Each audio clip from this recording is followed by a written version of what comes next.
theyeshiva.net. I think it's important, number one, when we talk about this issue of Shidduchim and navigating the waters of Shidduchim and trying to cross our own Red Sea and trying to part our sea. And sometimes the challenges are difficult. I think there are a few premises that perhaps can be helpful and meaningful to some of us. And that is, number one, it's extremely important to remember that it's really, really unfair to ourselves when we buy into the idea that before we're married, it's like life doesn't count. Now, let's be frank about it. We live in a society where family is so intrinsic, so essential. The trajectory of life is you're born, you grow up, and one day, Be'ezer Hashem, you start your own family. And we all hope for that, but we have to remember also that all of life is a journey. And the journey of life is not something anybody can fully comprehend and understand. Nobody knows why they're born, and why am I born at this specific time, and why am I born in this home and in this family and in this community, and why do I experience these challenges, and what's exactly the shlichus and the mission of my life. So much of life is a mystery that transcends us. So it's very important never to define our lives in a particular form, put it in a box, and if it doesn't fit into this box, it becomes worthless. A much healthier and more authentic way of living is with a sense of openness and gratitude. Gratitude for the fact that I am right now a channel for the divine energy that is flowing through me. Gratitude for the fact that I am here right now, having the ability to be able to express and manifest and embody divine consciousness, divine love through me. That is ultimately what the meaning of life is right now, right here. Do I want to try to attain my goals? Of course. Do I want to be blessed with all of the things that we know are blessings and very special? Of course. But you never want to get so stuck in a certain paradigm of what life is supposed to look like. And if it's not looking like that, everything is miserable. Everything is a curse. It's just not fair to us. It's also not fair to the people around us. It's also not fair to our Creator. And what I mean by that is, yes, there may be disappointments and there is pain. And it's very, very important to empathize with yourself and to empathize with others, to have compassion and to be able to identify in a very honest and authentic way what you're experiencing. But it's also equally important to be able to tell ourselves, my life did not stop. We don't put life on pause just because I'm not engaged or I'm not married. I didn't yet build a family or this date didn't work out. It's a challenge. It's part of my journey, but it doesn't mean my life is worthless. Chas v'shalom. So you say, yeah, but look at my sister and my niece, and my sister's marrying off her 11th child. And I went last night to the wedding of, my sister's, whatever it is. Everyone has all different experiences, and there are tears, and there is grief, and there is sadness. And I may have to grieve for a life that I imagined and planned, for a trajectory that I foresaw, and it didn't work out that way. Things happen in a different way. But I don't want to remain in a place of brokenness and despair and hopelessness and just say, my life is a curse. Chas v'shalom, to look at your life that way. Every soul has a journey. Every soul has a mission. And every moment of life is indispensable to your mission. Every one of us constitutes an indispensable note in the cosmic divine symphony. Every single moment of our lives is a miracle. Like the Baal Shem Tov says, creation happens every single moment anew. And what is really life? Life is really the breath that I inhale and that I exhale. Kol haneshama, tahalleluya, hallelujah.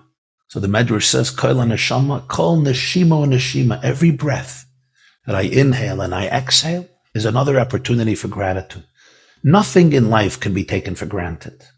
Do I have to be here? Did I create myself? Did I create the 70 trillion cells that make up my living organism? Did I create the 9 systems that make my biology tick and function? Did I create my 100 billion neurons? Did I create my white blood cells, my red blood cells, my digestive systems, my digestive system, my respiratory system, my urinary system, my circulatory system? I mean, each one is a grand miracle of titanic, gigantic proportions, unfathomable to the human brain.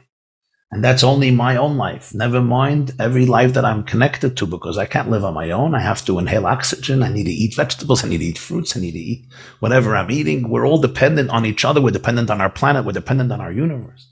So no moment is taken for granted ever.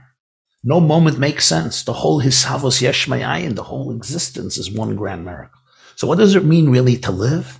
To live means to be aware and consciously in tune with the truth that right now the breath that I am taking in and I am exhaling, I am giving out, is essentially an opportunity for gratitude of being a channel for Hashem's creative power of life, that He chose me to manifest His infinite light through me right now at this moment, through my thoughts, my words, my actions, my love, my gestures, my connection, my attachment, my faith, and my living right now at this moment.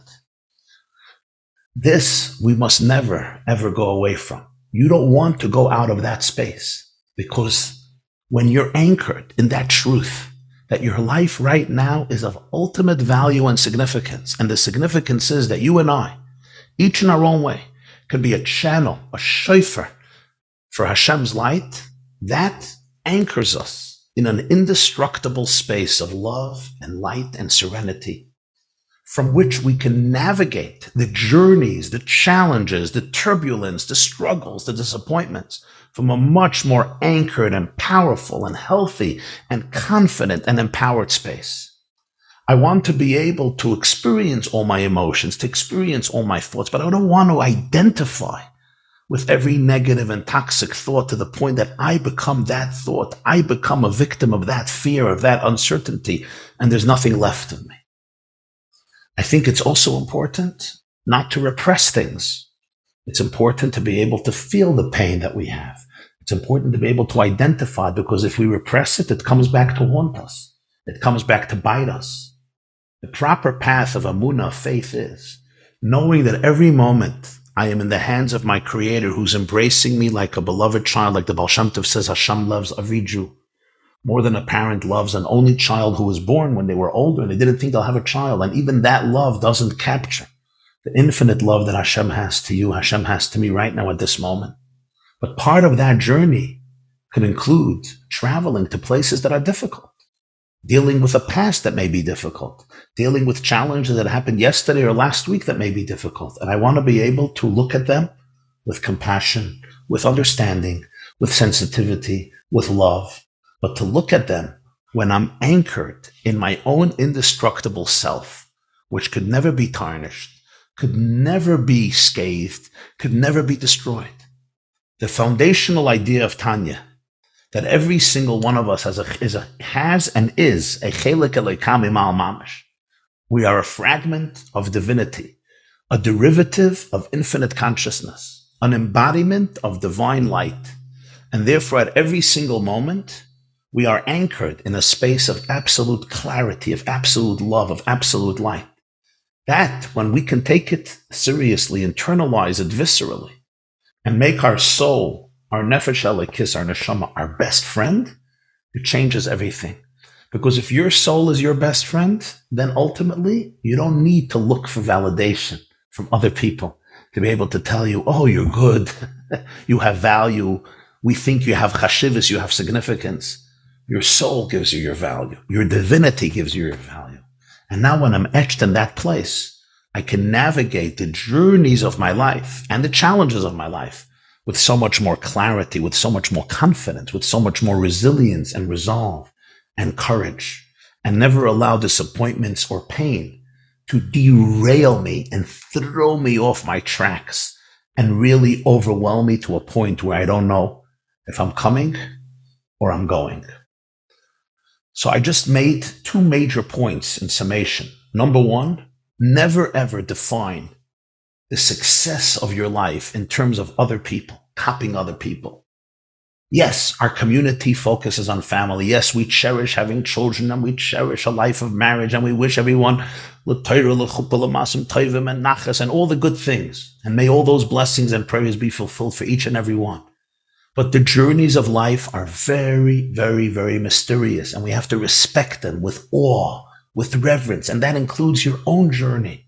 Don't look at yourself and say, I've dated for so many years, nobody wants me, I'm just one big failure. Those words are not coming from your soul.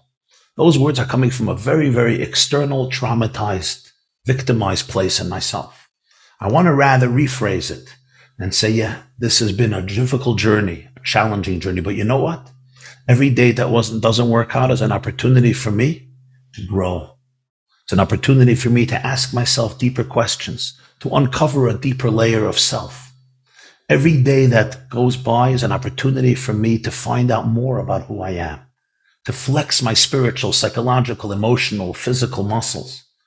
Every obstacle is an opportunity, and every opportunity is a challenge, and every obstacle is a challenge, and every challenge is an opportunity, and every opportunity is an invitation. It doesn't mean it's always easy, but nobody understands the secret of your shlichus.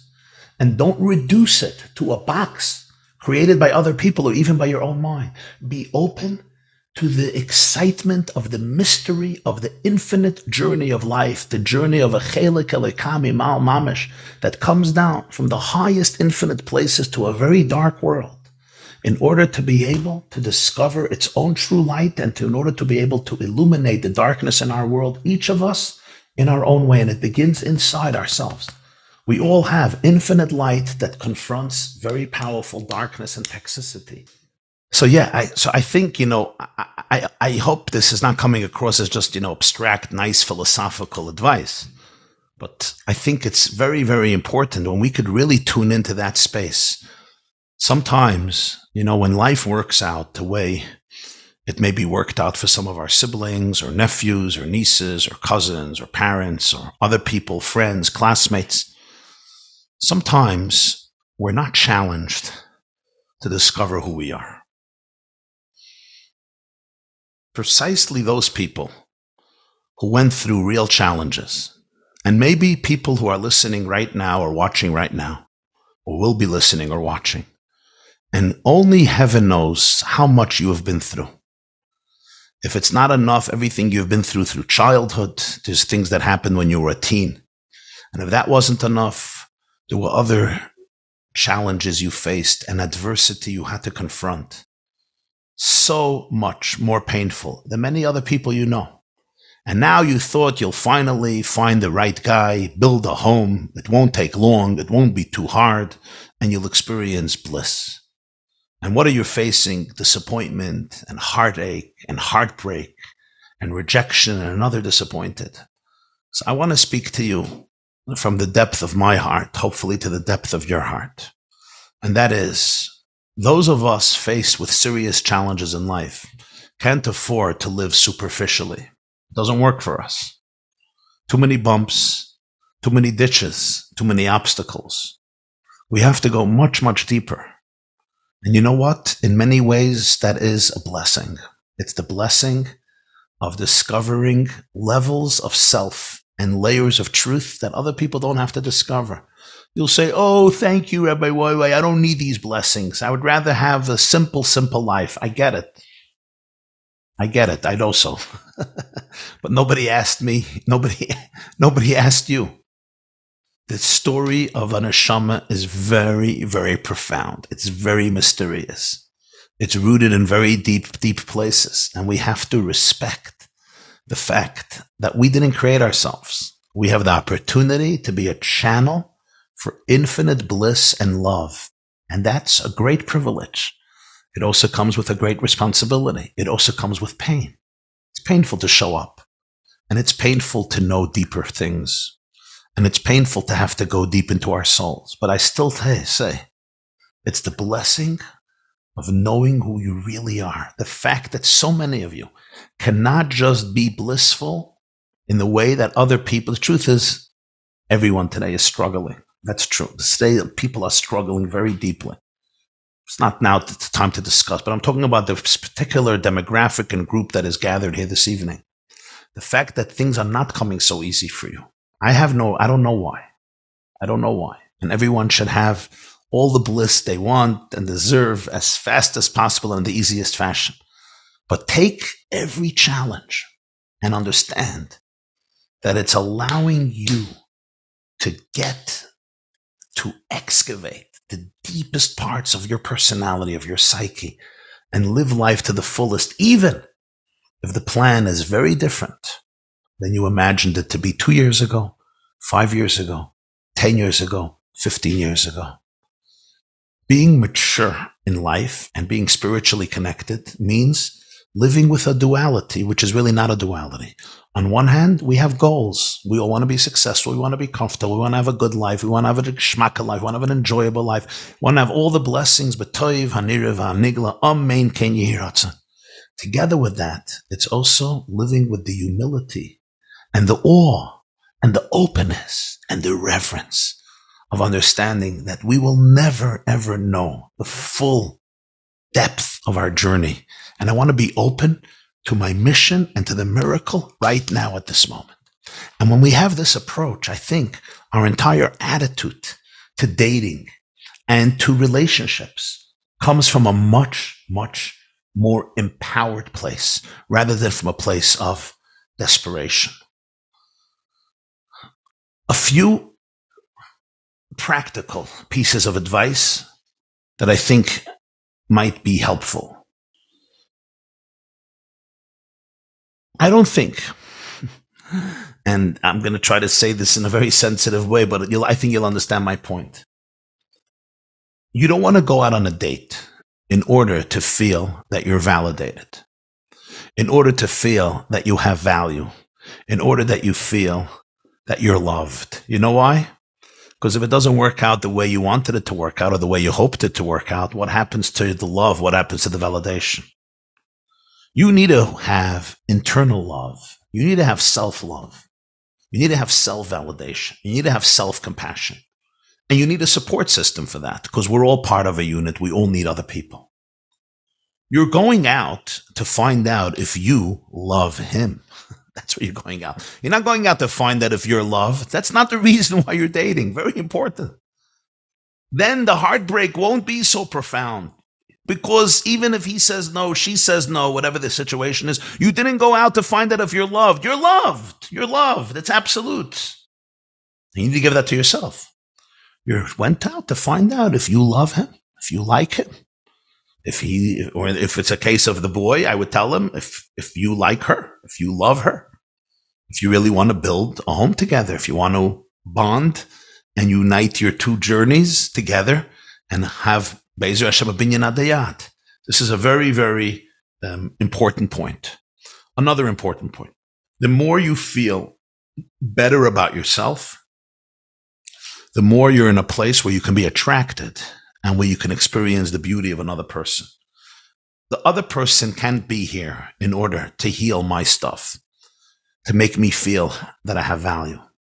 I really have to work on myself. And by the way, this is true for everyone, for singles and for married people. And when people get married, trust me, this is a very serious issue because so many of the challenges I see in marriage, and I see it constantly, and I think we all see it, is that very often people who have not faced their own wounds, their own unresolved scars, so easily project and blame their spouse for those issues. And they don't even know it. They're not doing it consciously and deliberately and maliciously.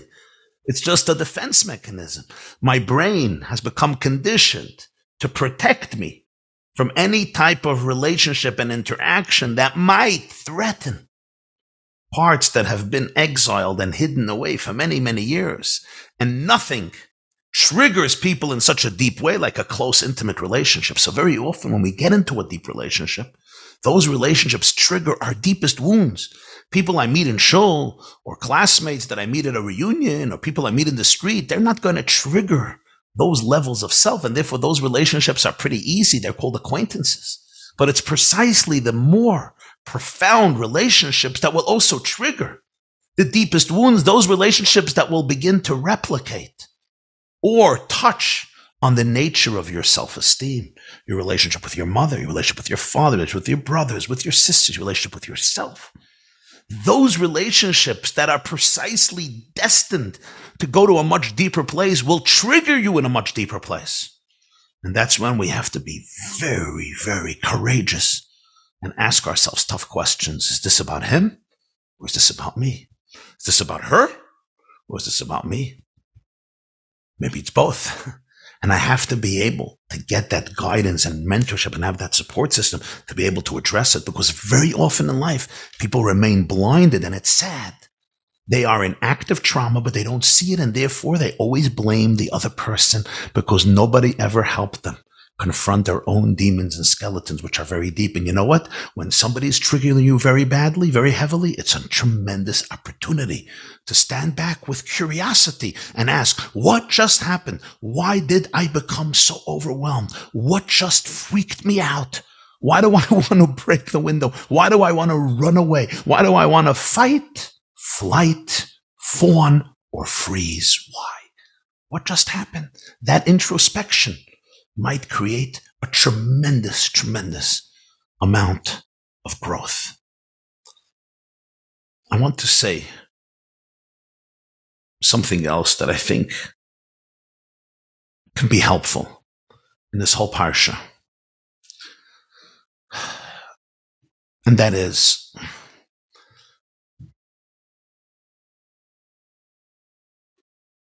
everyone deserves to have a support system. We cannot live lives on our own. We weren't designed that way. We were designed to be connected. We were designed to be attached to each other, to give and to take. Rebbe would always say that Hashem made everything in this world to have a dual role. It's a mashpia and a makabel. Everything, every creature, from a tiny little insect, reptile, bird, fish, bush, shrub, tree, mammal. Every atom, every cell, everyone gives, everyone contributes something. That little bee that I see flying around is contributing to our planet. It's pollinating plants that can grow. Yes, it's going to receive nectar. It takes and it gives. That's true even about a little annoying bee that I don't like. I'm in awe of bees because I know a little bit.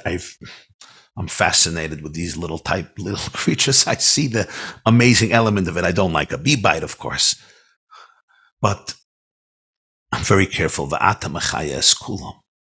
The Gemara says Hashem sustains the most wild, powerful oxen and the eggs of lice. Everyone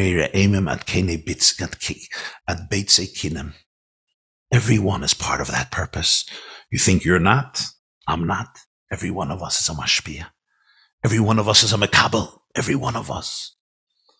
And the moment we take ourselves out, we extricate ourselves from that cycle, we're not fully alive. We are always constantly in a space where we receive and where we give. Mashpia, makabel.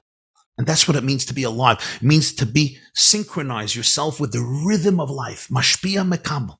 When I find myself going into wallowing in a place of hopelessness and despair, and I'm just looking for people to validate me, somehow I'm not in touch with myself. You always have to tell your mind to follow your soul rather than the soul following the mind. And this is not about forcing. I can't force my mind, but yes, I can tell my mind, come back with another script. Or I could tell my mind, I'm going to deal with you later. Or I could tell my mind, I understand what you're going through and I'm sorry.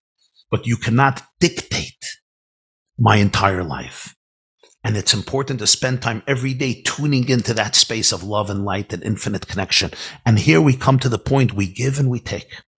And I think in this area, and from a very practical point of view, I think it's important for every person to create around them a support system. Maybe 5 people, 10 people, 20 people, 30 people, close family members, distant family members, people you trust, people you like, people you know care for you. Be uncles and aunts and nephews and nieces and cousins and siblings' children and classmates, acquaintances, friends. And let them all be part of your team, part of your fan club, if I may say. Because then you have 30 people looking out for you.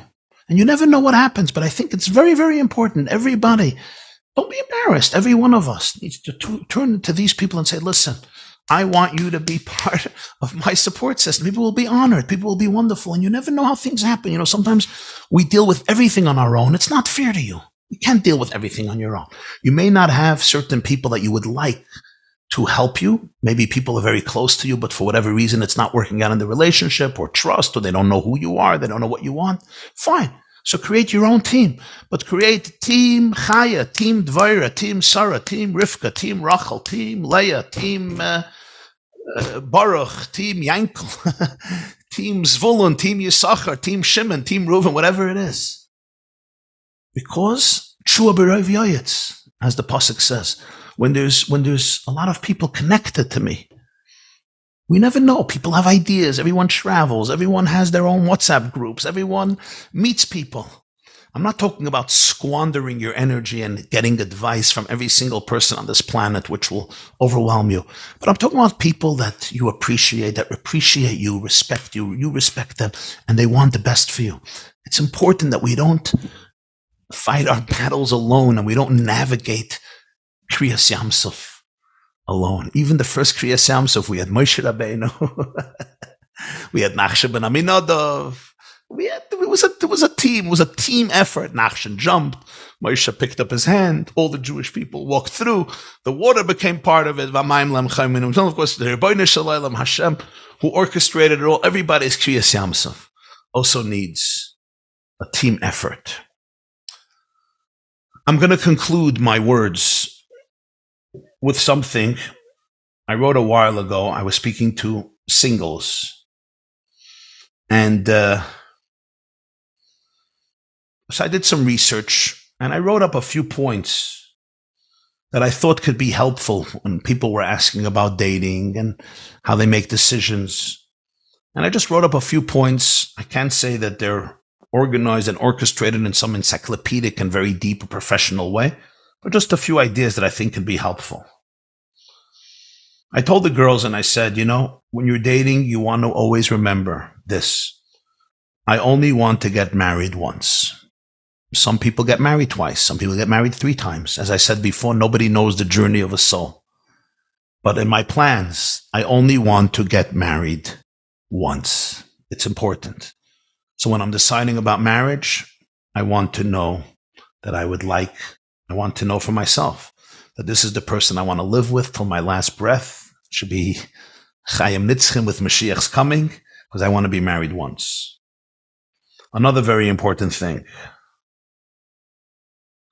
Am I truly relating to the person that I'm dating, or maybe to an image of that person?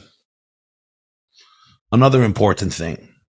Can I be honest about his flaws? Can I be honest about my own flaws? Do we have healthy boundaries? What do people who are close to him say about him? Do you respect him for real? Is there mutual respect? Can you be open and honest with this person? Do you trust this person? How is communication? How well do you get along? Does being with this person bring out the best in you?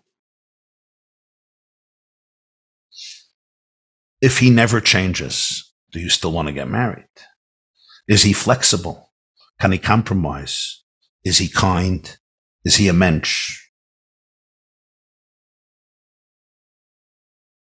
What are his goals, values? What is he ready to sacrifice for?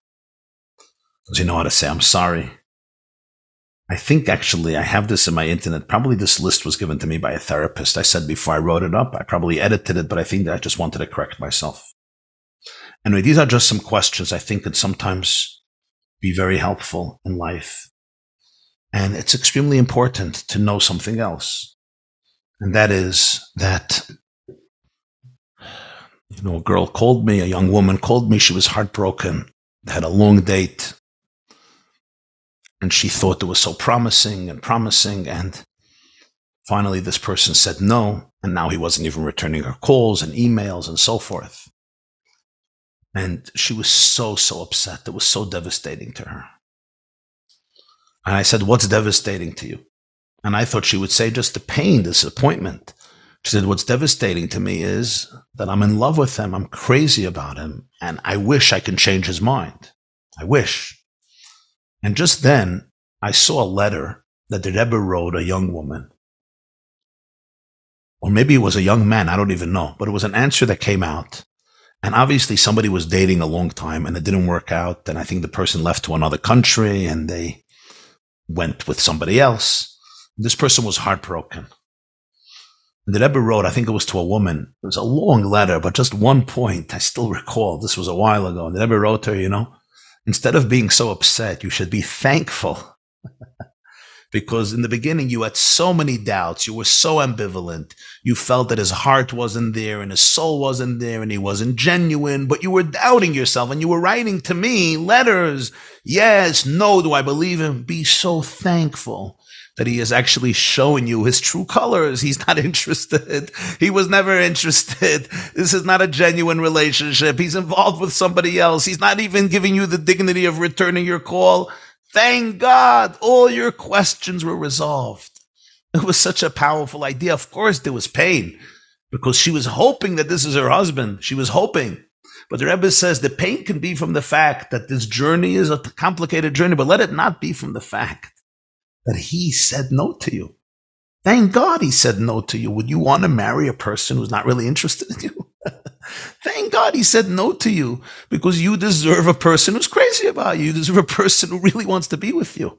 So sometimes the no is the greatest Yeshua. It's the greatest salvation. You one day should say no after 10 years of marriage. You one day should say no after 3 kids. We also have to remember that to all the hardship. We always have to say, you know what? This person wasn't interested. I would have hoped that they're interested. But if the heartbreak is coming from the fact that this person said no, may be the greatest salvation because you only want to marry a person who really, really wants to marry you. I want to conclude with my heartfelt wishes and prayers. Hashem should fulfill all of your heart's desires and should all experience the Kikriyas Yamsuf, the Toiv Hanira V'Hanigla, with revealed and manifested goodness and with serenity and tranquility and ease, and all your tefillahs should be Mekuyim B'Karav Mamish, and each and every one of you should be able to enjoy a life filled with pleasure and delight and bracha and atzlacha.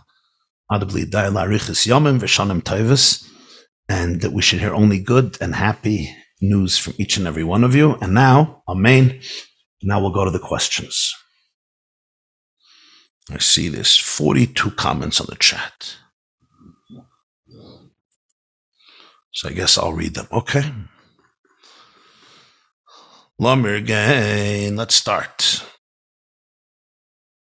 Oh, you know what? Let me first do the questions that I received earlier, and then we'll do the other questions. Okay, question number 1. I'm currently going out with a girl, and it's going really well. However, I just can't seem to shake off the thought of it possibly not working out and being heartbroken. I'm working on my emunah, but it feels like I'm trapped in the feeling that this is not going to work out. What do I do? What am I supposed to do? That's question number 1. Excellent, excellent question.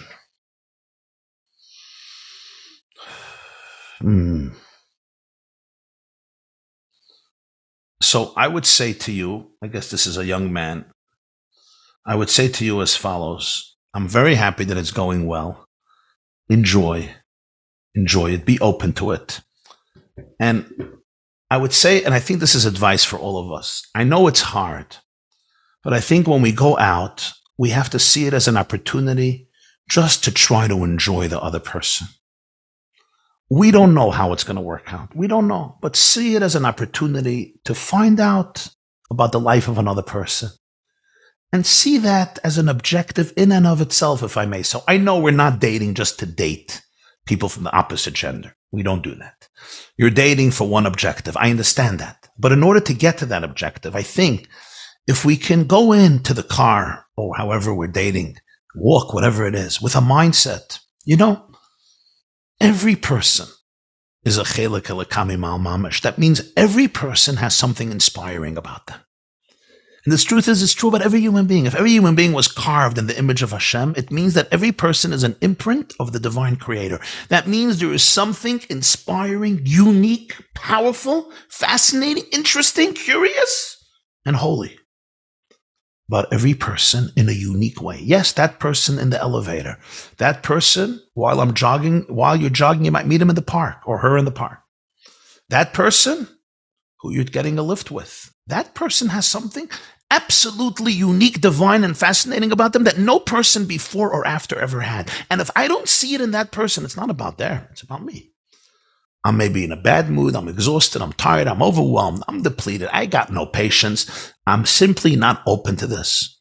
And I think going on a date means it's courageous. I'm opening myself up to the beauty of another person, to the charm, to the depth, to the soul, to the creativity, to the humor, to the love, to the kindness, to the values, to the spirituality, to the priorities, to the neshama, to the heart, to the brain, and to the consciousness of another human being. I would say it's a privilege. It may go for an hour, 2 hours, 3 hours, 4 hours. It may develop into an incredible friendship. And you know what? It may even develop into the ultimate relationship. Makabapatish, you may hit the jackpot and he or she may be the right person. Gewaldig. But even till that point, can I really open myself up to a powerful, special moments of time with this human being? We can share, I can listen, I can hear.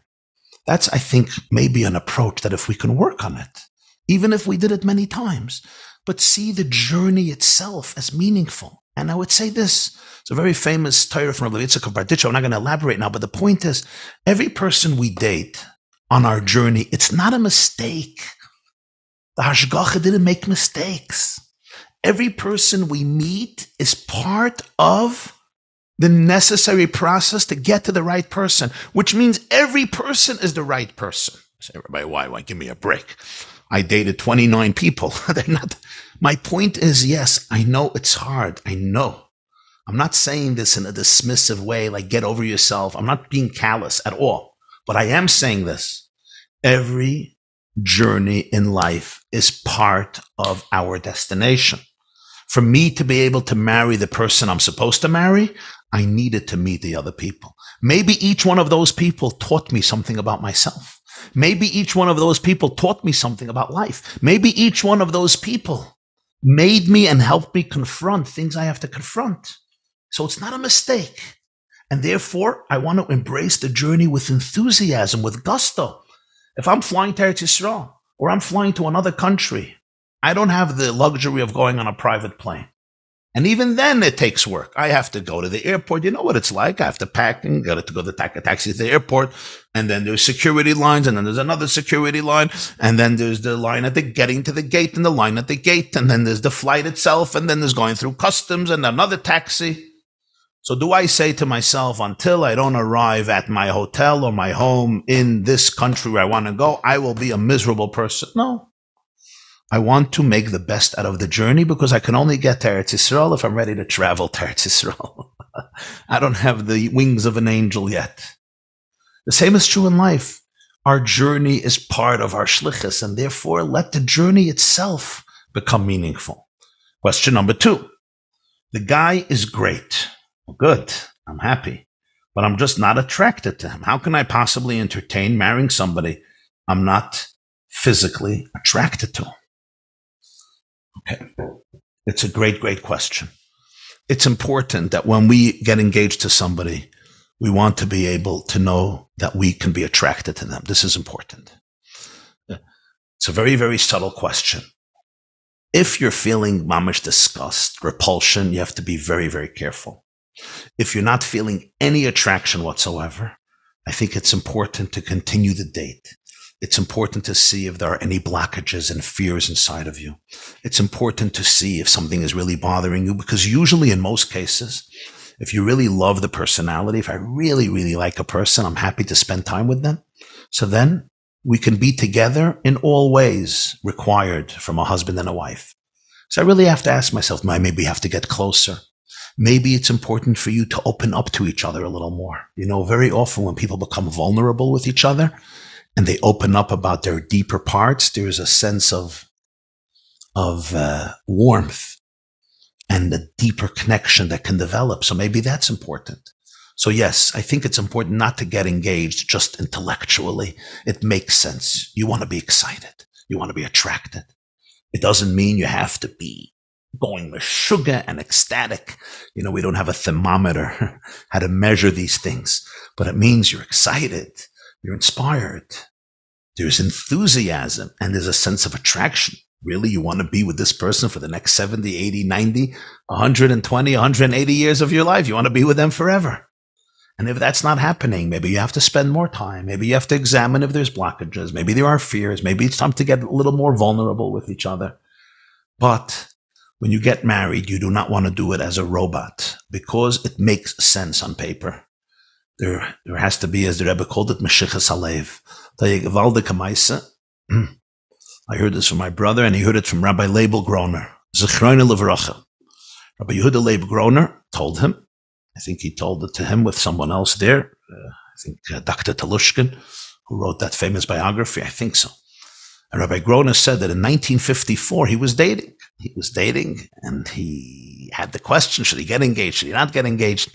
And he was already working for the Rebbe 5 years. 5 years, since 1949, Tovshin Tes.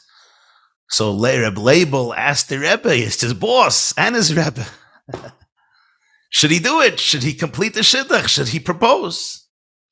The Rebbe responded as follows. The Rebbe said, you're asking a question that your mother can't answer it for you. Your father can't answer it for you. And I cannot answer it for you. The only one who can answer it for you, and your brain also can't answer it for you. The only one who can answer it for you is dein Herz, your heart. Your heart has to give the answer. Reb Leibel's heart said yes, and he married his wife, his Rebbetzin, Zolange Yaren, Rebbetzin Yehudas Groner, Larichis Yamim V'Shanim Tovus. She should be healthy for many, many happy and prosperous and healthy years with much nachas and blessing. So his heart said yes. That is a very, very powerful piece of advice. I can't help you. Your mother can't. Your father can't. Even your brain. You need your brain. The brain needs to make a checklist. The brain got to see the pros and the cons. But ultimately, the heart has to speak. The heart has to speak. The hearts. The lave. Okay, next question. Nice questions. I have 2 brothers in Shidduchim above me. I can start, but I want to wait. Should I wait for my 2 brothers? It's a very hard question to answer. Usually, it depends on your age. It depends on the circumstances. It depends where your brothers are holding. Obviously, if you could wait and things are moving with your brothers, Be'ezer Hashem, wonderful. But if you're in a situation where it's really difficult for you to wait, or they're in a situation where there's no progress, so everything is now just in a state of paralysis. So very often what's done is you speak to your brothers in a very open way. You get permission. You ask forgiveness. You ask mechila. In other words, you want to get their full permission that you can do it with belev shalom. It's very, very important because there is an element of pain here, and you want your brothers to know from you that you respect them, you love them. And very often that itself, their permission helps them get the bracha that they need. So it's a very, very individual question. You may want to discuss this with some people who are close to the family, who love the family, whom you trust. Okay, let's go to the next question. Beautiful questions. So many questions. Wow. Okay. Next question. Okay. Thank you for all the compliments and the feedback. You discussed a lot how we can internally change our mindset. What can be said about how our frum society can change to be less marriage obsessed and exclusionary towards singles? We live in a society where if you're not married, you'll feel like a second-class citizen. How do we change our society? Great, great question. And I would say that our society, like like all of us, needs to grow and needs to be improved and needs to be enhanced. And I believe today we change things by grassroots, through grassroots initiatives and awakenings. You know, the Talmud says every person has to say, for me, the world is created, because every person has something to contribute that nobody else could contribute. And I think our focus has to be not how will I and we change the whole society and transform it, but I think when each and every one of us brings our full light to the world, when each and every one of us heals, when each and every one of us chooses not to be stuck anymore in judgmentalism, in superficiality, in stupidity, in fear, in looking down at others and trying to validate ourselves through shallow, superficial myths, when I and you and all of us decide and choose and get the help we need to live in a real space of healing and recovery and wholeness and authenticity, light dispels darkness. Society is changing. It may be happening on a slow pace, but it's changing. The more and more people who are getting the help they need, the more and more people who are confronting their deep traumas, the more and more people who are sick and tired from being sick and tired, who are telling themselves, enough of me living a life in which I'm completely unaware, in which I'm obsessive, in which I'm completely activating my trauma, and without any awareness and without any consciousness, the more and more of us who are opening ourselves up to the falsehoods, opening ourselves up to the corruption, opening ourselves up to the pain that we all endured and that we need to confront. And we bring in an energy of truth, of light, of love, of divinity, of authenticity. Trust me, our society heals with each and every such person more and more and more. And very, very soon, we will all be living in an atmosphere where people will look at things with a divine prism. We will look at other people not, oh, you're married? Oh, you're not married. What's wrong with you? Why aren't you like me? But rather we'll be able to look at people and embrace the soul and celebrate the soul. We'll be able to look at people and dance to the end of love, dance with the full uninhibitedness of celebrating the gift in every human soul. Maybe I'm sounding a little too too dreamy-like, maybe. My name is Yosef, and Yosef was accused of being a Bala Chalemus, but that's what I really believe. Let's not focus on how we change society because we're perfect. Let's focus on finding our deepest truth and healing and radiating it to all around us, naturally and by osmosis, organically. A lot of healing will happen on many levels. Would you post a list of questions you would ask when dating? Well, I posted a few questions that I think are important, but I think also you have to make your own individual list. Dating is an opportunity to learn something about yourself. Every person is a shliach of Hashem to reflect something about you that Hashem wants you to see. After a date, ask yourself, what did I learn today about myself? Very beautiful. How would you respond to someone who is part of the LBGT community, but he's religious? I'm sure that there are other people like-minded who still are very much vying for the right match. But when this occasionally comes up, we might find the other person very closed-minded on the subject. How is this kind of thing supposed to be approached? It's very important to me because it is who I am essentially. I wouldn't bring up the conversation as a need, as an unhealthy need, but I would want to share it with the girl I eventually marry for her to know who I am at my core. I am slightly feminine. That's why I can identify with the LGBT community. Wow. First of all, thank you very much. Thank you very much for your honesty. Thank you very much for your candidness.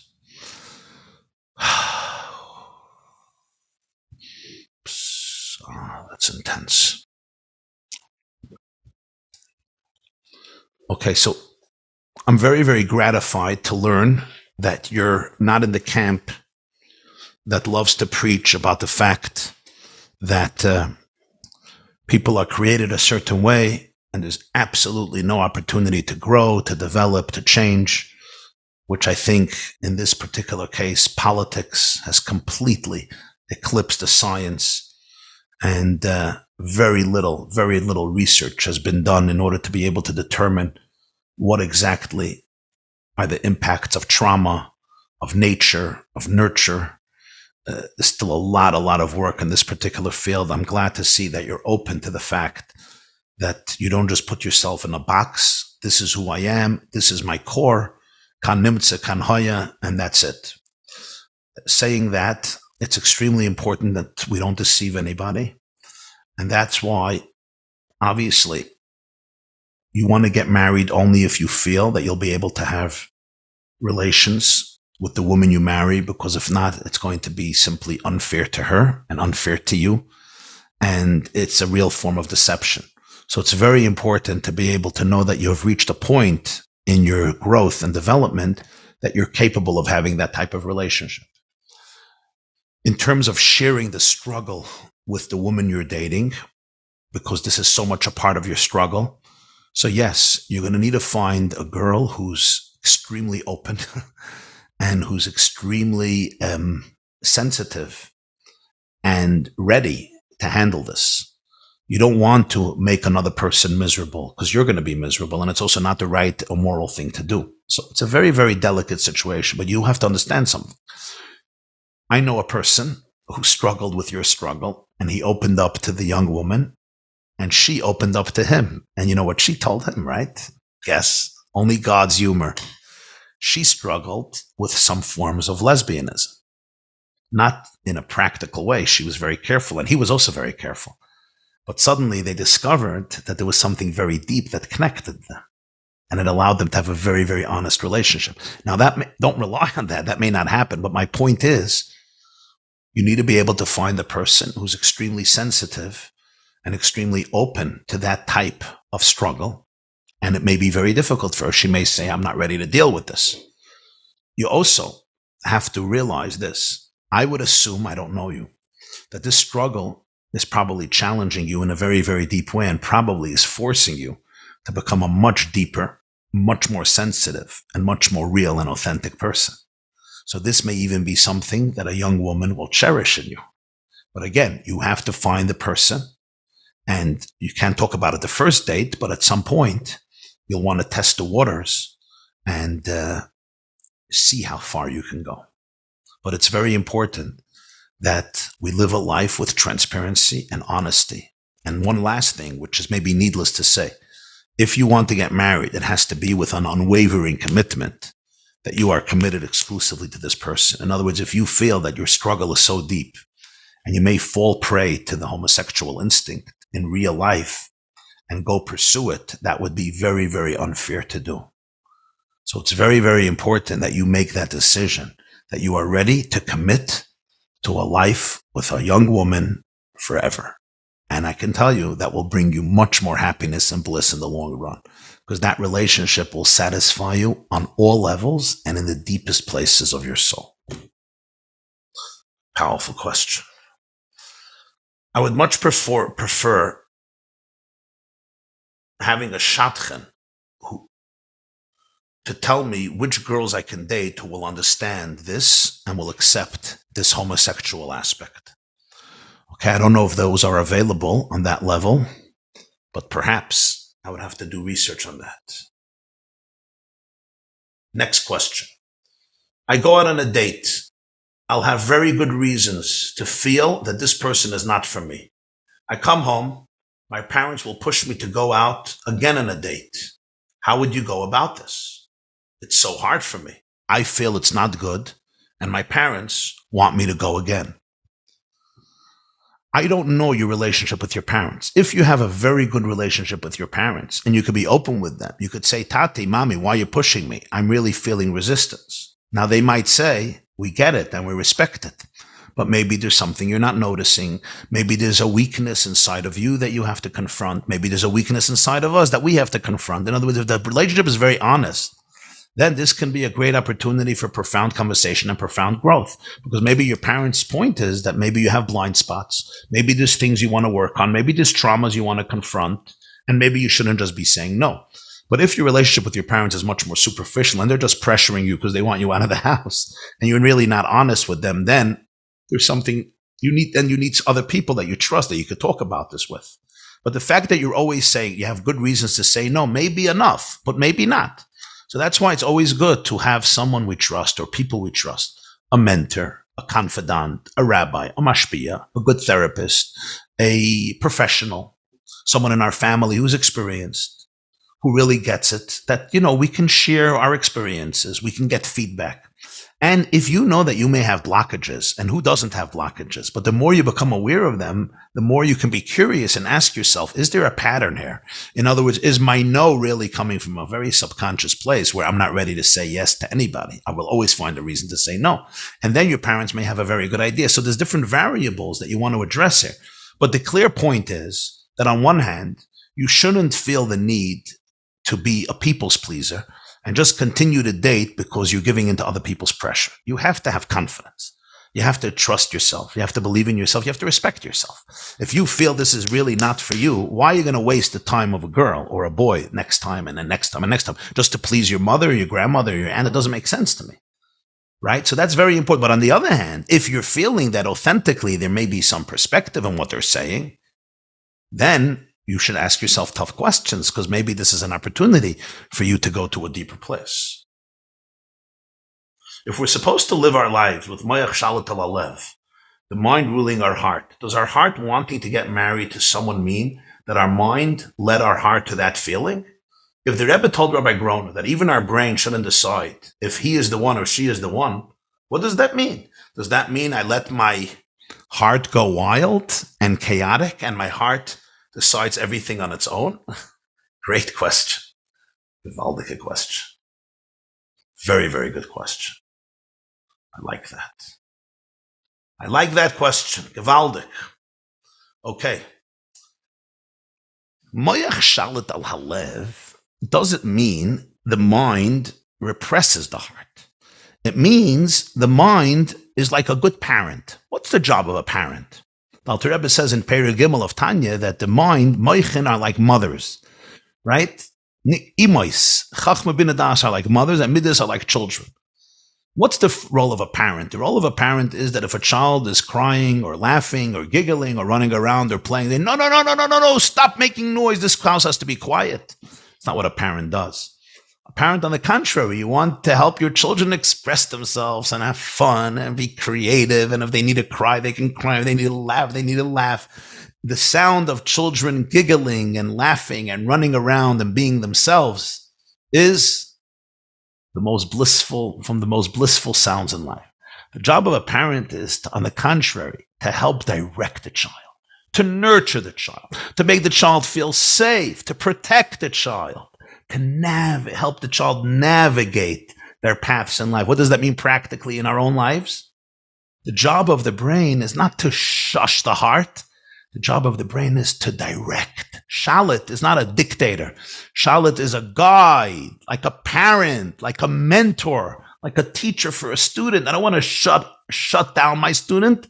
I want to polish my student that he or she should shine. So practically what that means is the heart can get very, very impulsive. The heart can get very, very scared. The heart can get very, very overwhelmed. The heart can get very, very anxious. And here you have the brain that can come in. It can be there for the heart, hug it and embrace it and calm it down and talk to it and see what's going on. And sometimes tell the heart, stay here. Mommy will come back in a few minutes. Don't worry. And sometimes you have to tell the heart, come with me. Come, let me give you a little ice cream. And sometimes you have to tell the heart, it's fine. It's fine. It's fine. And sometimes you have to listen to the heart who's actually telling you the truth. Say, oh my God, wow, this is true. Your child is aware of a danger. Your child is smelling smoke. Your child is smelling smoke. Call the fire department. That's why we need a responsible parent who's not afraid of the heart. And I believe, that's how I understand it. What the Rebbe was telling Rabbi Groner is, the brain can't decide these things means I can't have a relationship only from my brain because it makes sense that this young woman is for me. Great, but that's not a marriage. Your heart needs to get excited. There's a feeling, there's love, there's intensity, there's passion, there's hisrakshus. Of course we use our brains. I can get impulsive. I can be an addict. I can do mishugana. My heart can have all types of cravings that are very, very unhealthy. So you need your brain to be able to see what type of emotion it is, where it's coming from. Is it coming from brokenness? Is it coming from wholeness? Is it coming from fear? Is it coming from creativity? Is it coming from my core self? Is it coming from my external self? That's where the brain comes in. But the job of the brain is not to live life for the heart. The job of the brain is to help the heart beat to its profoundest and most exciting beat. Got it?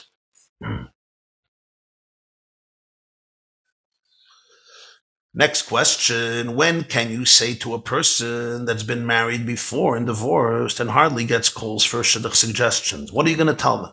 They keep on davening and hoping, but they feel extremely discouraged. You're dealing with a great person, has many qualities, but they feel chas v'shalom that for some reason there is a gzeira, there's a decree on them. What would you say to encourage them? This person has been married before. They're not getting any calls for shidduch suggestions. Wow. First of all, I would say that I'm sorry. I'm sorry. It's hard and it's painful, and I'm very sorry. Number one. Number two, I would say I would not define something as a gzeira if we don't know that it's a gzeira. I would not say that. I don't think we have that capability or authority to be able to say there's a decree on me or on this person, chas v'shalom. What I would suggest is that despite the fact that there are no calls at the moment, do not internalize a sense of rejection. Do not look in the mirror and say, God hates me. My life is over. There's a decree on me for me to be miserable, for me to never be married. How do we know? How do you know? Rather, I would try to do something else. Feel the pain. And if you have to cry, cry. And if you need to speak to the right people, speak to the right people. It's important for you to have an emotional support system to vent, to express yourself. But don't try to come up with conclusions and define the reality and story of your life in intellectual terms. And let me clarify what I mean, because I feel many of us make this mistake. We have been trained to use our brains a little too much. We try to understand our life. We try to come to conclusions based on intellectual calculations. It's absurd. It's ridiculous. You can't live life with your brain as much as you cannot eat a piece of cake with your brain. You want to eat, you need to use your mouth, and you cannot watch a beautiful film or look at a beautiful piece of art with your ears, and you can't listen to music with your eyes. Life you can't experience with your brain. Life we have to experience with our soul, with our heart, with our emotions. Our brains are there to understand those things that we need to understand and to help bring awareness to those things that we need to bring awareness to, but to understand the full picture. Why things are happening, how things are happening, what does this mean, what's the future? I don't understand. I don't have to understand. When we use our brain to understand the story, the narrative of our lives, we do one of two things. Either we force the story into intellectual constructs that is an absurd attempt because it's beyond our mind, or we simply become so frustrated and almost could be meshuggah because it's not fitting in. So either we force it in or we get frustrated and overwhelmed. What if we don't have to? What if I can open myself up to the fact that there are things in my life that are painful? I don't know why. I don't have to know why. I don't need to understand the journey of my soul. My soul is l'mayla min haseichel. Hashem is l'mayla min haseichel. And I just want to be a channel for the truth to come through me so you can feel the pain. You can let your mind go. Let it go. Unburden it of its egotistical need to wrap its brain around reality. Let the mind be free. Let it be untied. Let it be unbound. Let the mind experience the bliss of intimacy with your Creator. You'll be surprised how powerful that is. That's how I would approach it. And you know what happens?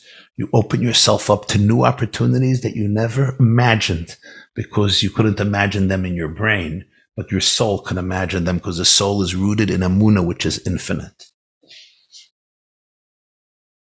Is it possible to mess up a shidduch by saying the wrong thing to somebody?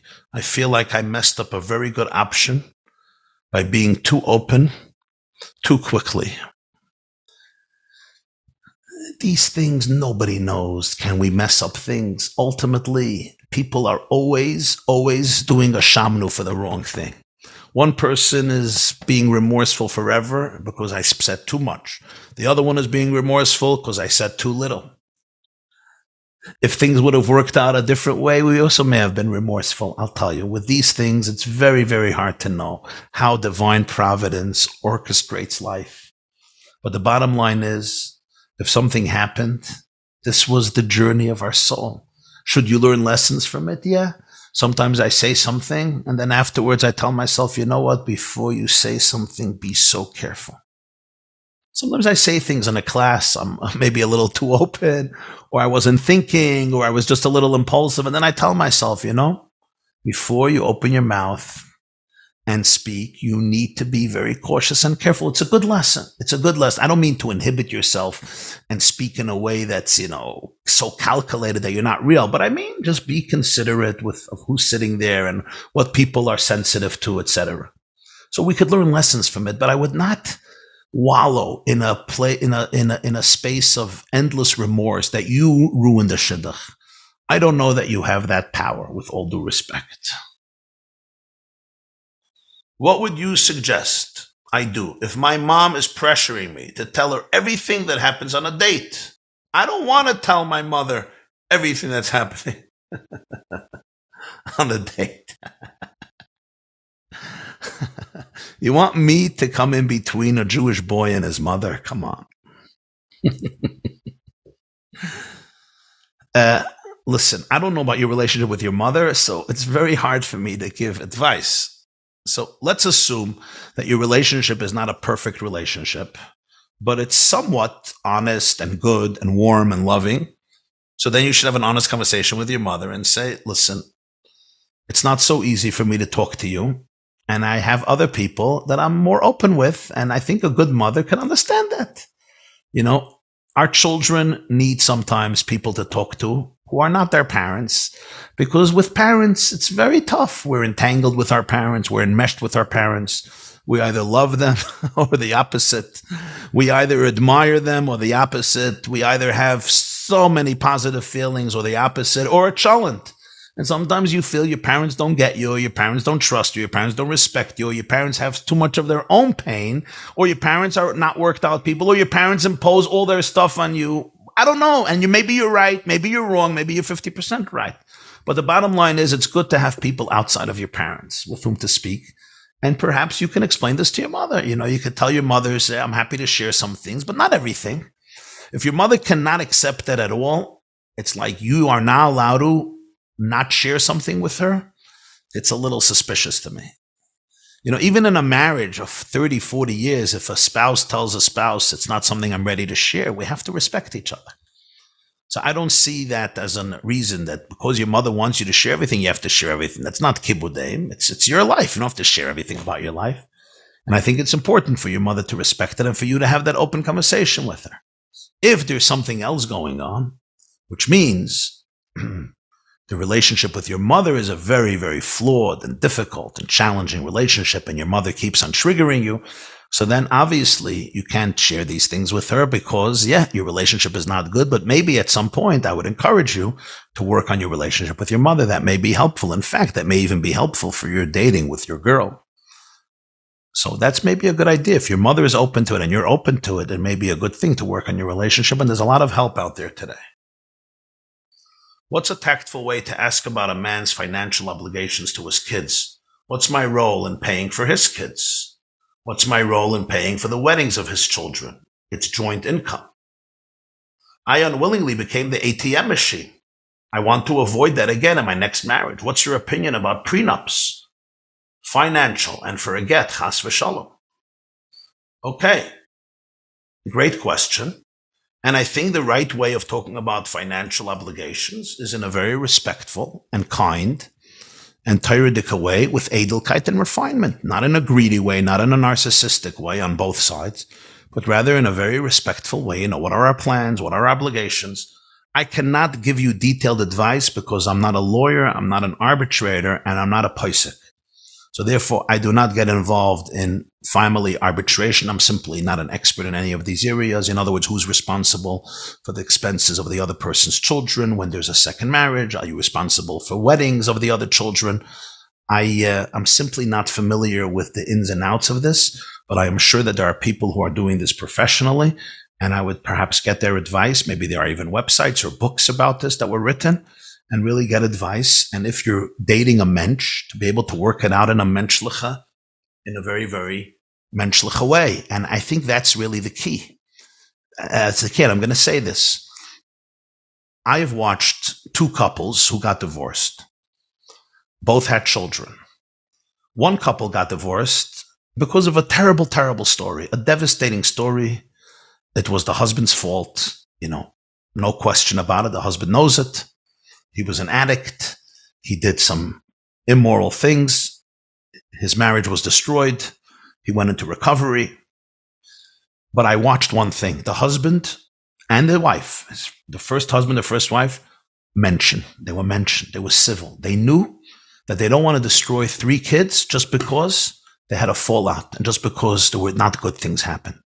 And throughout the entire divorce, despite many, many disagreements, I could just see that they had their brains intact. Their heads were screwed on straight. They realized you don't turn your children into missiles against your ex. Just because you may have issues with your ex for sure, and you may loathe your ex, and you may detest your ex, and you may hate your ex, and you may wish your ex dropped dead 100,000 times because of what he did or because of what she did. You're right or wrong is a separate issue, but you're going to take 3 children and turn them into missiles. For these children, she's their mother.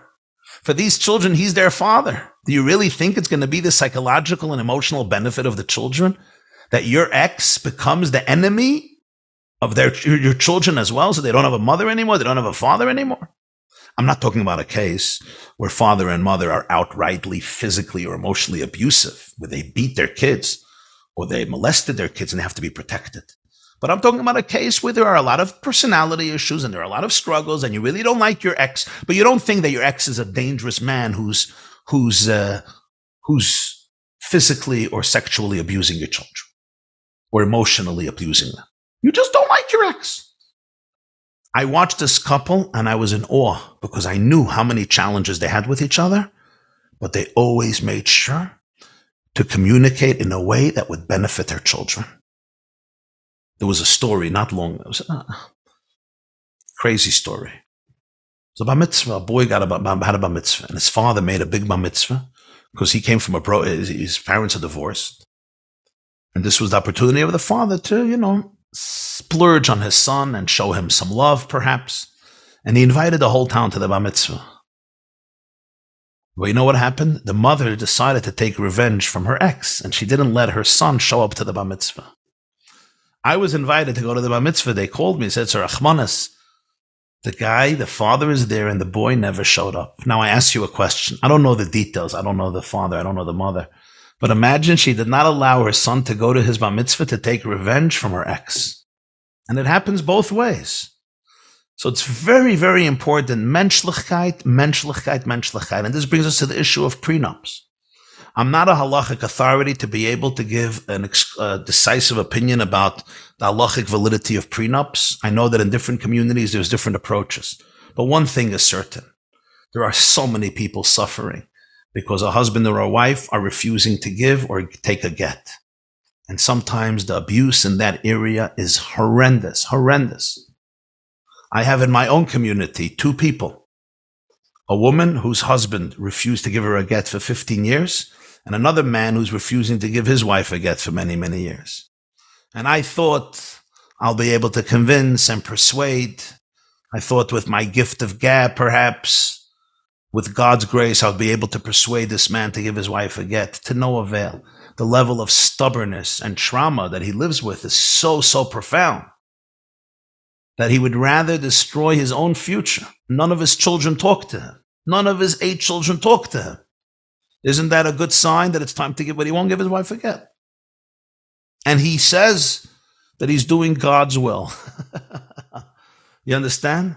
It's so important that whatever happens in a marriage, or God forbid after a marriage, menschlichkeit, humanness, sensitivity, menschlichkeit, be a mensch. Don't abuse, don't persecute, don't use children against your spouse.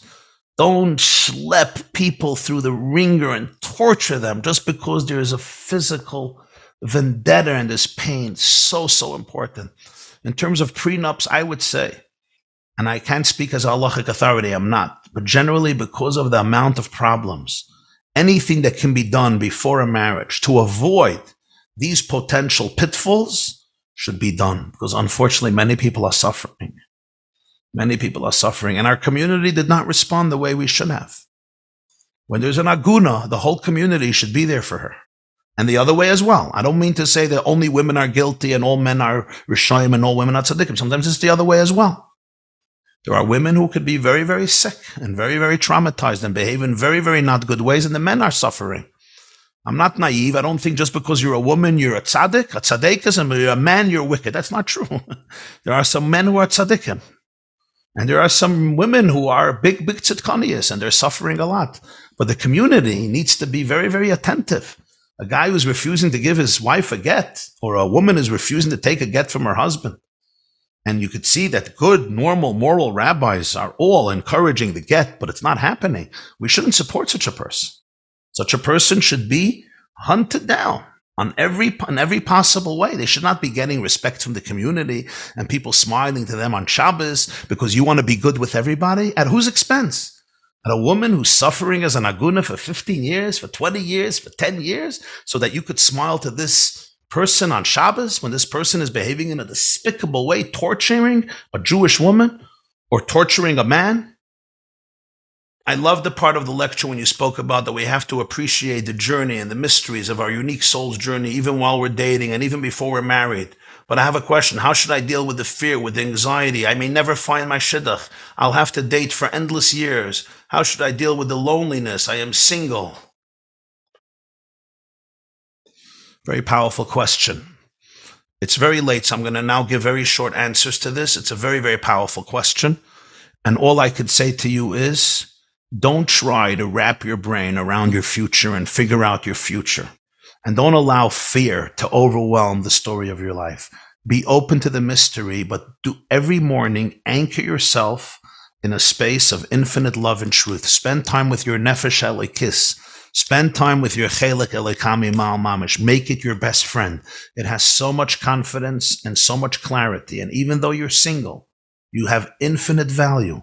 And you can create very powerful and deep relationships as a single person. First of all, with yourself. Second of all, with God. And then automatically with other people. Don't try to figure out the rest of the story. And there's no need to allow fear to dictate our lives. Yeah, we all have fear, but fear is a thought. You are not the fear. How do I know? Because you can observe the fear inside of you. So watch the fear and say, wow, I'm so sorry that this is what you're feeling. And I'm here for you, but I am not my fear. Don't make decisions from a place of fear and anxiety. You are not the anxiety. The anxiety is inside of you. What message can you give to people who are 30 and up and never got married? They're not getting any suggestions. They're not young anymore. Is there any state or obligation for a shadchan to find a shidduch for older people? Or no, ignore them and let people focus on those in their 20s. Every one of us has a mitzvah, v'ahavta l'reacha kamaycha, including shadchanim. So whenever we can be of help to anybody, we should be of help. And this is a very important moment to reach out to everybody and say, keep your eyes open. You never know who you see, who you meet at a Shabbos table, in a supermarket, in a shul, at a friend's house, at an event, at a class. Be open, because maybe something will come up and you can be a tremendous ambassador of kindness and love and help somebody find a shidduch. That's number one. Number two, as I said earlier, every person deserves to have a support system. I know it's not comfortable, but whatever age you are, find people that you trust. Maybe uncles, maybe aunts, maybe brothers, sisters, nephews, nieces, siblings, friends, classmates, and say, you know what, this is my situation. I need a support system. I need 20, 30 people who have my back and are looking for me. And it's a great way, but derech hateva, that maybe things can happen with Hashem's help. So it's vulnerable to do, like, you feel needy, but you're not needy. You're a person who wants to get married. And yes, You're searching for people who can be of support to you and be here for you. And I think it's very important for Shadchanim not to abandon this demographic, chas v'shalom, chas v'shalom. And what I say to you is, number one, I'm sorry. It's very, very hard. I have no magic potions or magic medicines to assuage your pain and anxiety. But again, I'm going to say that the last thing you want to do is give up on yourself. The last thing you want to do is reach intellectual conclusions about your worthiness or lack of worthiness, dignity or lack of dignity. There's a mystery in the journeys of life, and you want to open yourself up to that mystery without the need to understand and comprehend and control. And every day anchor yourself in a space of infinite oneness and love. Anchor yourself in a space where you are divine, sacred, unsoiled, untarnished, and operate from that space. Can you speak about the pain of navigating? Can you speak about navigating the pain of a younger sibling getting engaged first? How can I be sensitive to them? But how can I be sensitive to myself? So many hard emotions come up. Great question. Great question. Very, very important. You need to have somebody that you speak to very openly about all the pain. Again, someone you trust, a confidant, a therapist, a trauma therapist, a rabbi, a rebbitzin, somebody who's experienced with life, somebody with whom you can be very open about how difficult it is, how painful it is. When you can create space for the pain of this disappointment, you'll also be able to rejoice with your sibling genuinely. In other words, it's not either or. It's not like, oh, I'm having so much pain, I'm probably not happy for my sibling, which means I'm a faker, which means I'm coming to the wedding, but I'm really hating every moment of it. It's not either or. You're a human being. You have emotions. You wanted to get married first. You're not. You need to grieve for the disappointment, and you need somebody to grieve with you. You need somebody to help you process your emotions. And it doesn't take away from the fact that you're also a good sibling and you want your brother and sister to be happy. And both are true. You have pain and you have to honor that pain. And you have joy and you have to honor their joy. And it doesn't mean that you're a bad person and you're not a tzaddik and you're a rasha because you're feeling pain while your brother and sister are having a beautiful l'chaim or a beautiful wedding and a beautiful joy. You're not a bad person. You're a human being. And you have to grieve because your life took on a different journey. You didn't expect this 5-10 years ago. Give yourself that dignity. Give yourself that respect. And it doesn't take away from the fact that another part of you is celebrating your sibling's success. And you are genuinely at the wedding happy. You're not miserable at the wedding. You don't want your brother and sister to have a miserable life. You want them to have a very happy life. But you're in pain. And don't confuse the two. And don't call yourself disingenuous. Is it appropriate to push a potential partner to take on more religious observance, even when they aren't ready to take on more? I would be very careful with that because you don't want them to resent you for that. And every time they feel the responsibility and the obligation and the pressure they feel, you're guilty. These things have to come from a very internal space. Should you tell someone about a health condition on the first date or wait? I don't know of the first date. I heard from Reb David Kayan. He's a very, very big posek in the frum world, especially in the Litvish world. He's Rav of Gvul Rav David Kayan Shlita. And I heard him speak at a Nefesh conference, and he spoke about the third or fourth date, where there is enough trust and enough of a relationship that they won't say no right away because they know enough about you to say, you know what, I'm ready to deal with this. But yet, it's not so far down the dating process that you know that they're completely consumed by you, and this is just going to cause unnecessary heartbreak. And that was his piece of advice.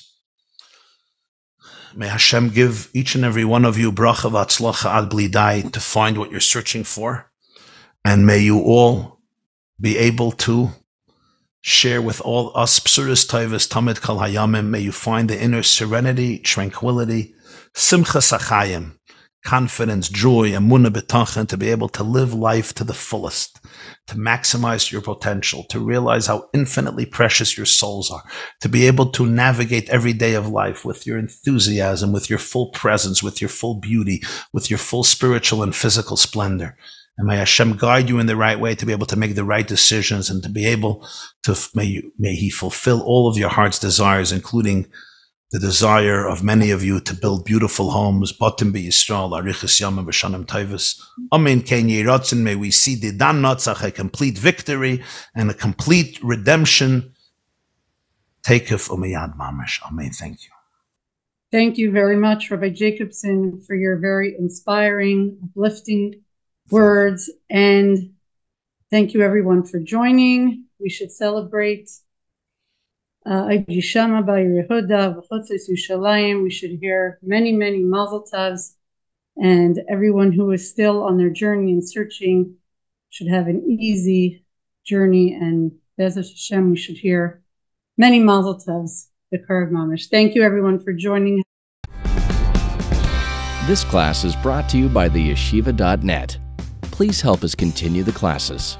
Make even a small contribution at www.theyeshiva.net/donate.